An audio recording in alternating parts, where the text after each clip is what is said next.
میں نے جو آپ کو بڑے بڑے حکمت کے موتی اور بڑے بڑے پھول آپ کو گنوائے ہیں، آیت الآیات، آیت البر، آیت الاختلاف، اور اب یہ ہے آیت الکرسی، توحید کے عظیم ترین خزانوں میں سے ہے۔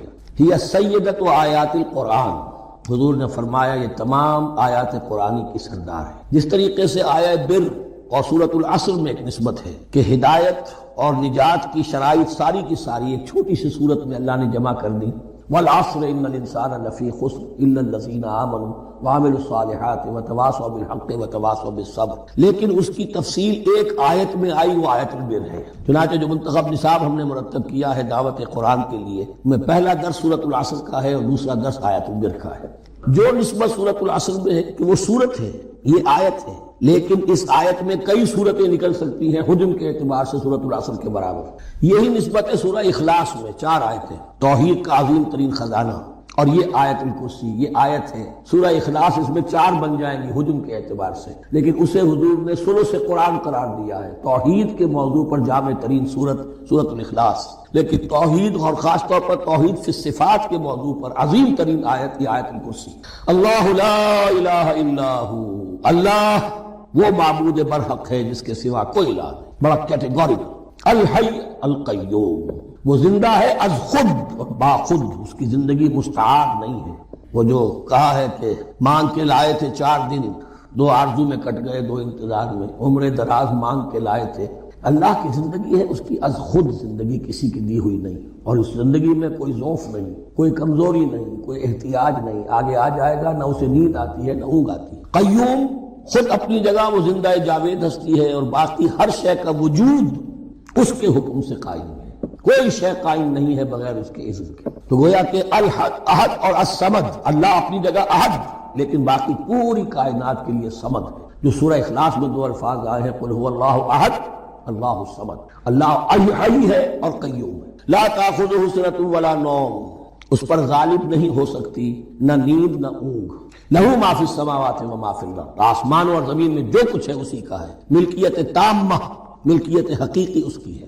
من ذا الذی یشفع عندہ الا باذنہ، کون ہے وہ جو شفاعت کر سکے اس کے پاس مگر اس کی اجازت سے۔ اب یہ مقام آیا ہے سورہ بقرہ میں پہلی مرتبہ، 3 مرتبہ کیٹیگوریکل ڈینائل کے بعد، کوئی شفاعت نہیں، کوئی شفاعت نہیں، کوئی شفاعت نہیں۔ یہاں بھی جو انداز ہے بہت ہی جلالی انداز ہے۔ منظر نبی، کس کی یہ حیثیت ہے، کس کا یہ مقام ہے، کس کو یہ زور حاصل ہے کہ وہ اپنے اختیار کے بل پر، جو اپنی حیثیت کی بنیاد پر شفاعت کر سکے؟ ہاں، جس کے لیے اللہ اجازت دے دے۔ استثناء کے ساتھ شفاعت کا یہاں پر پہلی مرتبہ آیا، ورنہ سورہ بقرہ کے 6 رکوع کی دوسری آیت، واتقوا یوما لا تجزی نفس عن نفس شیئا ولا يقبل منها شفاعة ولا يؤخذ منها عدل ولا هم ينصرون، 15 رکوع کی دوسری آیت، واتقوا یوما لا تجزی نفس عن نفس شیئا ولا يقبل منها عدل ولا تنفعها شفاعة ولا هم ينصرون۔ اور اب اس سے پہلے کی آیت میں آ چکا ہے ولا شفاعة، کوئی شفاعت مفید نہیں ہوگی، لیکن یہ کہ اس میں ایک استثناء ہے۔ اب یہ ذرا باریک مسئلہ ہے کہ شفاعت حقہ کیا ہے، شفاعت باطلہ کیا ہے، تو دورہ ترجمہ قرآن میں اتنی تفاصیل کے ساتھ بحث نہیں کی جا سکتی، وہ ایک علیحدہ موضوع ہے۔ حال ہی میں نے اس پر اپنے درس ریکارڈ کرا دیے ہیں۔ یعلم ما بین ایدیہم وما خلفہم، وہ جانتا ہے جو کچھ ان کے سامنے اور جو اس کو پیچھے ہے۔ عام طور پر دنیا میں ہم سفارش کرتے ہیں تو کہتے ہیں کہ بھئی میں جانتا ہوں اس شخص کو بہتر، اصل میں جیسا کچھ یہ نظر آتا ہے ویسا نہیں ہے، یا جیسا کچھ فیکٹس آن دی فائل آ گئے ہیں وہ بڑے ہی ڈیسیونگ ہیں، اصل حقائق کچھ اور ہیں اس کیس کے، وہ میں آپ کو بتاتا ہوں۔ یہ بات اللہ کے سامنے کون کہہ سکتا ہے، جبکہ اللہ تو جانتا ہے جو کچھ ان کے سامنے اور جو کچھ ان کے پیچھے ہے، اور ان کا حال یہ ولا یحیطون بشیء من علمہ الا بما شاء، اور وہ احاطہ کر ہی نہیں سکتے اللہ کے علم سے کسی شے کا سوائے اس کے جو اللہ چاہے۔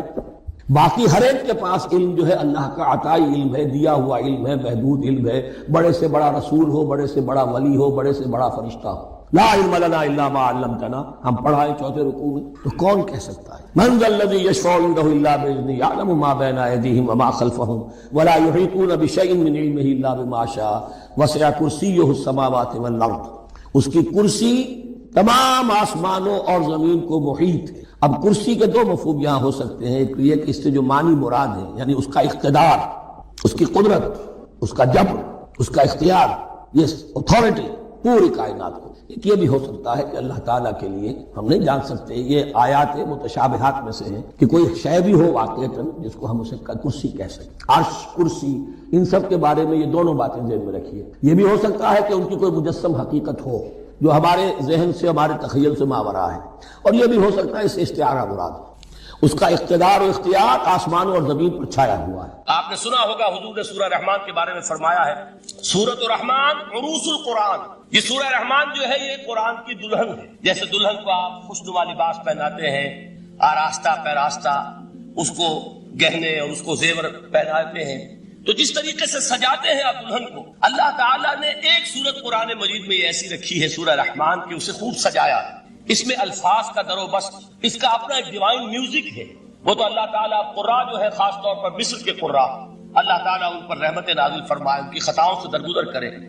جس طرح قرآن کے انٹرنسک میوزک کو انہوں نے واضح کیا ہے، واقعہ یہ ہے کہ اگر یہ لوگ نہ ہوتے، شیخ عبد الباسط محمد عبدالصمد، شیخ محمود خلیل الحسنی، یہ لوگ جنہوں نے قرآن کے اس غنا میوزک، یہ لفظ جو ہے آپ حیران نہ ہو کہ میں یہ کوئی توہین کر رہا ہوں قرآن کی، حضور نے یہ لفظ استعمال کیا ہے، تغنو، اس قرآن کو اچھی سے اچھی خوشلحانی کے ساتھ پڑھو۔ من لم یتغن بالقرآن فلیس منا، جو قرآن کو بہتر سے بہتر انداز میں، اچھی سے اچھی آواز میں، خوشلحانی کے ساتھ پڑھنے کی کوشش نہیں کرتا، وہ ہم میں سے نہیں۔ بلکہ ایک مرتبہ حضور رات کے وقت آپ گشت پر تھے اپنے ساتھیوں کے حالات معلوم کرنے کے لیے۔ حضرت ابو موسیٰ اشعری رضی اللہ تعالیٰ عنہ ایک صحابی ہیں، ان کے گھر کے پاس سے گزر ہوا، وہ رات کو تہجد پڑھ رہے تھے، کھڑے ہوئے کیف کے عالم میں قرآن تلاوت کر رہے ہیں۔ حضور کو بہت پسند آئی ان کی قرات، کافی دیر تک وہاں کھڑے سنتے رہے۔ اب انہیں کیا پتا کون سن رہا ہے، بالکل اسی طرح سمجھ لیجئے ایک بات یاد آئی ہے، حضور فرماتے ہیں کہ جس طرح کان لگا کر اللہ قرآن کو سنتا ہے کسی چیز کو نہیں سنتا، ہمیں نظر نہیں آتا نا، ہمیں معلوم نہیں، ہم قرآن پڑھ رہے ہیں تو سننے والا کون ہے؟ سب سے زیادہ کان لگا کر خود اللہ۔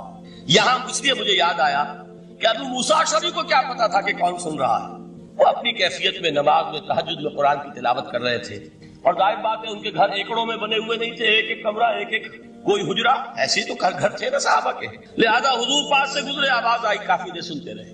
اس کے بعد آپ تشریف لے گئے، صبح فجر میں ملاقات ہوئی تو حضور نے تحسین کے انداز میں فرمایا، یا ابا موسیٰ انک قد اوتیت مزمارا من مزامیر آل داؤد، اے ابو موسیٰ تمہیں تو آل داؤد کے سازوں میں سے ایک ساز اللہ نے عطا فرما دیا۔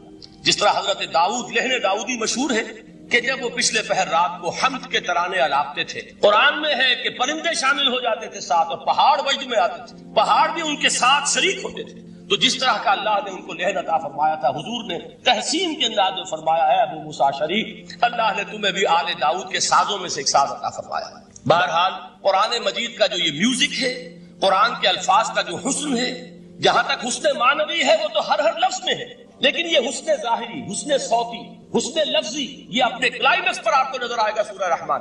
لیکن قرآن میں یہ سورت اس اعتبار سے بھی ممتاز ہے، اس کی 4 آیات پر ذرا توجہ کریں گے، عجیب حقائق سامنے آئے گے۔ جہاں یہ قرآن مجید کے حسن صوت اور حسن لفظی کی معراج ہے، وہیں اس کی پہلی 4 آیات میں 4 چوٹی کی چیزوں کا ذکر، سب سے اونچی چیز۔ پہلی آیت کیا ہے؟ الرحمن، ایک آیت ہو گئی۔ رحمان کیا ہے؟